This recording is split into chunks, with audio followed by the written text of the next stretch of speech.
The veteran Arlington police officer at the center of an FBI and steroids investigation has now been fired, and the chief of police is making a lot of changes by immediately expanding the department's random drug testing program.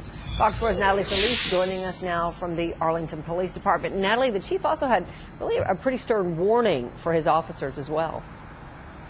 Yeah, Heather, he did have a pretty stern warning, and it started when he started by firing that veteran police officer, even though that FBI investigation is still ongoing. Now, Chief Will Johnson said there was nothing more disturbing than an officer who violates the trust of the public, his fellow officers, and the community. So he terminated 45-year-old Thomas Cantos and then gave that very stern warning about steroid use. There's no way for us to say that there's not a problem. Arlington Police Chief Will Johnson acknowledging a steroid problem within his department. Today he fired 17-year veteran officer Thomas Cantos. The 45-year-old leaving the courthouse in Dallas yesterday, indicted on federal charges for giving sensitive law enforcement information to a drug dealer. I will not tolerate employees engaging in criminal behavior. We have requested that all leads and potential criminal charges be vigorously pursued. Cantos and two other officers, 35-year-old David Vo and 34-year-old Craig Hermans, the focus of an FBI investigation. Vo committed suicide on Tuesday, his body found in an Arlington park. The arrest affidavit says Cantos solicited anabolic steroids from the drug dealer, then provided them to colleagues in the department. The chief not willing to rule out future arrests among the rank and file. I don't know at this point in time what the criminal investigation will ultimately reveal. Previously, only those being promoted or undercover were subject to random drug testing, which would not have included Cantos, Hermans, or Vo, but that's about to change.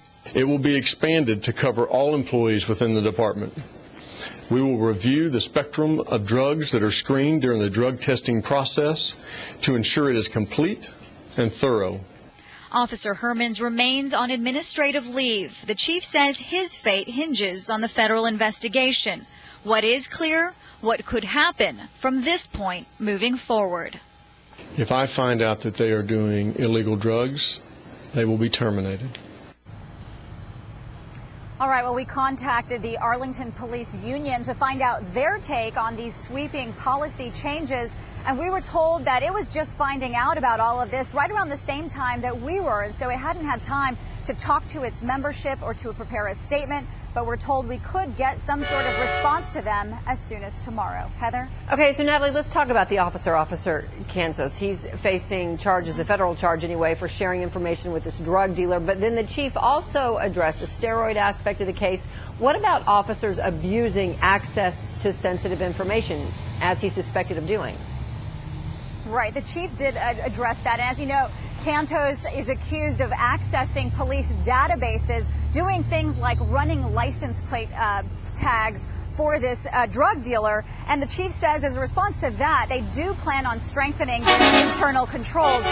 He also added that the department is frequently audited by federal and state officials. And he says they consistently pass those checks, but clearly there were times that things fell through the cracks. And that's exactly what he's trying to prevent moving forward. Heather? Gotcha. All right. Natalie Solis live for us tonight. Thank you.